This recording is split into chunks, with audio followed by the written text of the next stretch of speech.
Ke-14 amicus curiae itu sudah kita serahkan kepada seluruh hakim, kepada 8 hakim konstitusi untuk didalami, untuk dicermati, untuk dipelajari dan seterusnya. Persoalan apakah amicus curiae itu kemudian dipertimbangkan sebagian, dipertimbangkan sepenuhnya, atau mungkin tidak dipertimbangkan, itu kembali kepada otoritas hakim konstitusi. Jelang pembacaan putusan perkara perselisihan hasil pemilihan umum 2024, pengamanan di sekitar gedung Mahkamah Konstitusi kian diperketat. Dalam pantauan tim Kompas TV, tampak pengamanan terlihat dimulai dari titik patung kuda hingga ke depan gedung MK. Kendati demikian, Jalan Medan Merdeka Barat sejauh ini masih dapat diakses oleh kendaraan, sedangkan penutupan jalan sifatnya situasional. Melihat pergerakan massa yang rencananya akan ada aksi demonstrasi di depan gedung MK. Diketahui sidang putusan terkait perkara PHPU Pilpres 2024 akan dimulai pukul 9 pagi di ruang sidang pleno gedung MK RI.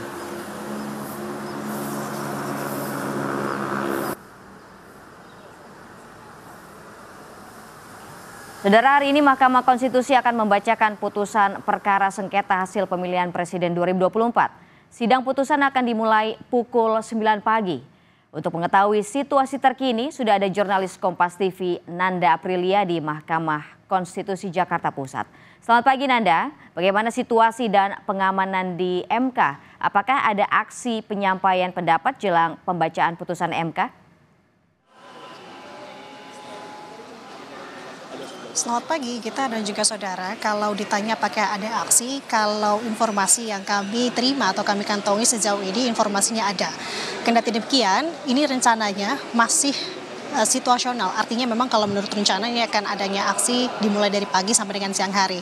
Nah, ini juga bergantung sebenarnya terkait dengan penutupan akses jalan di depan gedung Mahkamah Konstitusi atau tepatnya di Jalan Medan Merdeka Barat.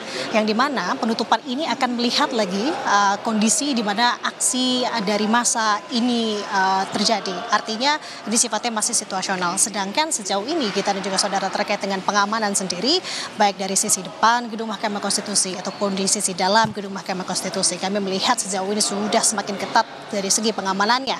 Bahkan tadi kami lihat beberapa waktu sebelum kami melaporkan saat ini sudah dilakukan apel siaga. Kemudian kalau menurut rencana terkait dengan pengamanan sendiri nanti di sekitar area Mahkamah Konstitusi, sektor Mahkamah Konstitusi salah satunya, ini akan menjadi titik di mana pengamanan personil diterjunkan. Kalau dari pihak Polri sendiri ada personil gabungan sebanyak 7.000 lebih.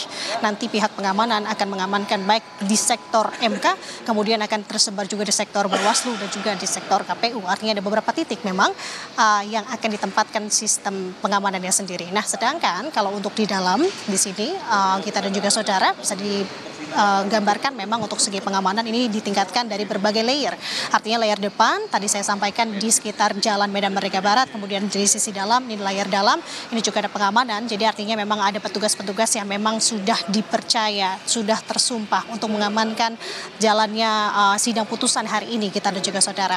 Nah, tadi sudah disampaikan dalam pengantar bahwa untuk sidang putusan hari ini rencananya akan dimulai sekitar pukul 9 pagi di gedung Mahkamah Konstitusi RI 1, yakni di sidang pleno tepatnya di belakang saya ini. Kemudian juga sejauh ini memang ada beberapa pihak yang sudah terkonfirmasi akan hadir. Khususnya di sini ada dari pihak pemohon, baik itu pemohon 1, di sini Anies Baswedan dan juga Muhaimin Iskandar, dan juga pihak pemohon 2, yakni di sini ada Ganjar Pranowo dan juga Mahfud MD. Sementara itu ada 2 pemohon tersebut sudah terkonfirmasi akan hadir di sidang putusan hari ini, sedangkan dari pihak terkait di sini yakni Prabowo Subianto dan juga Gibran Raka Buming Raka sejauh ini memang masih belum ada status terkait dengan apakah pasti hadir ataukah tidak, karena informasi yang kami terakhir kutip berdasarkan dari Ketua Tim Pembela Prabowo Subianto dan juga Gibran Raka Buming Raka Yusril Iza Mahendra bahwa masih belum ada pastian sebenarnya, pihaknya juga tidak ada kewajiban juga kalau disebutkan, kalau kami mengutip apa yang disampaikan Yusril untuk hadir di sidang putusan hari ini. Artinya memang sangat dinamis sekali. Nah, kalau melihat lagi nanti terkait dengan bagaimana jalannya sidang putusan, ini merupakan babak akhir sebenarnya dari sepanjang rangkaian panjang terkait dengan sidang atau perkara PHPU Pilpres 2024 ini. Kita tahu beberapa waktu kemarin kita mendengar keterangan baik dari saksi, ahli, bahkan juga menghadirkan di sini ada 4 menteri terkait dengan perkara ini. Artinya kita akan tunggu seksama terkait dengan apa yang akan disampaikan dari putusan dari majelis hakim sendiri, karena kalau kita tahu, kita bisa kutip sedikit atau kita ringkas di sini, di mana memang secara maraton 5 hari berturut-turut, 5 hari lebih dimulai dari tanggal 16 kemarin, para majelis hakim Mahkamah Konstitusi ini melakukan rapat permusyawaratan hakim untuk menentukan sebenarnya putusan apa yang akan dibacakan hari ini. Jadi ini menjadi hal yang pasti kita tunggu-tunggu bersama, khususnya kita dan juga saudara. Kita akan nantikan bagaimana jalannya sidang putusan hari ini sekitar pukul 9 pagi nanti kita. Sidang dimulai pukul 9 pagi. Jawaban atas gugatan mana yang akan dibacakan terlebih dulu, Nda?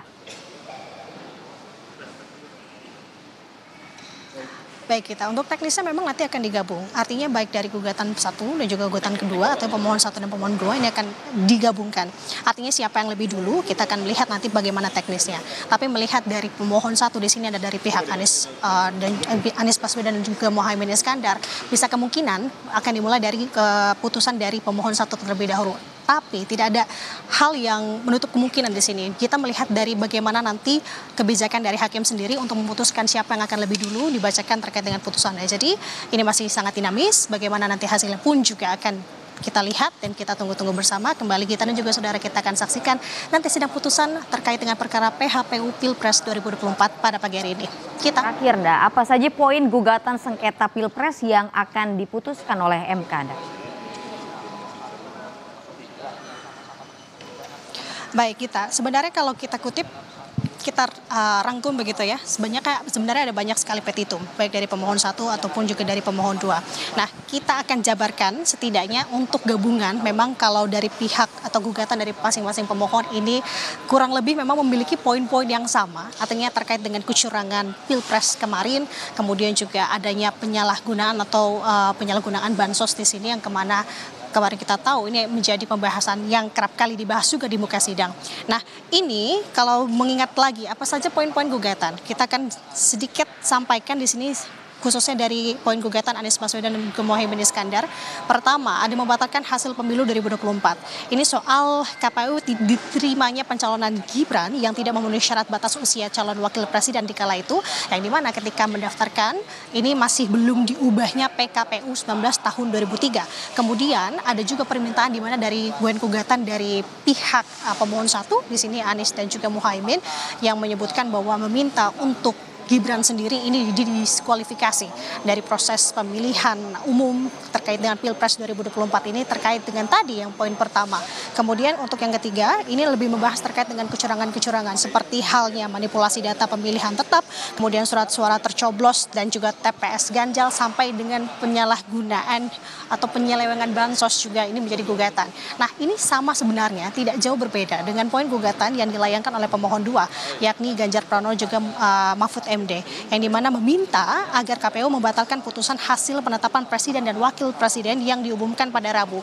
Namun yang menjadi pembeda antara poin gugatan dari pemohon 1 di sini Anies Baswedan dan juga Muhaimin Iskandar dengan pemohon 2 Ganjar Pranowo dan juga Mahfud MD adalah poin di mana terkait dengan didiskualifikasinya wakil presiden terpilih di sini adalah Gibran Rakabuming Raka. Kalau tadi pemohon 1 adalah meminta untuk Gibran ini didiskualifikasi. Namun kalau untuk pihak pemohon 2 poinnya adalah meminta mendiskualifikasi Prabowo Subianto dan Gibran Rakabuming Raka sebagai pasangan capres dan juga cawapres. Nah, nanti apakah ini gugatan akan diterima sebagian ataukah diterima seutuhnya, kita masih belum mengetahui. Sampai dengan saat ini memang kemarin tentu sebelum akhirnya dibacakan putusan, para majelis hakim Mahkamah Konstitusi melakukan rapat pemusyawaratan hakim untuk menentukan sebenarnya putusan atau arah apa yang akan diambil. Kita juga tidak mengetahui sebenarnya apa yang dibahas dalam RPH. Ini sifatnya memang sangat tertutup. Artinya kita sama-sama menunggu di sini kita apakah gugatan-gugatan yang dilayangkan dari masing-masing pemohon ini dapat sepenuhnya diterima ataupun apa yang akan terjadi nanti. Sifatnya sangat dinamis. Kembali ke studio kita.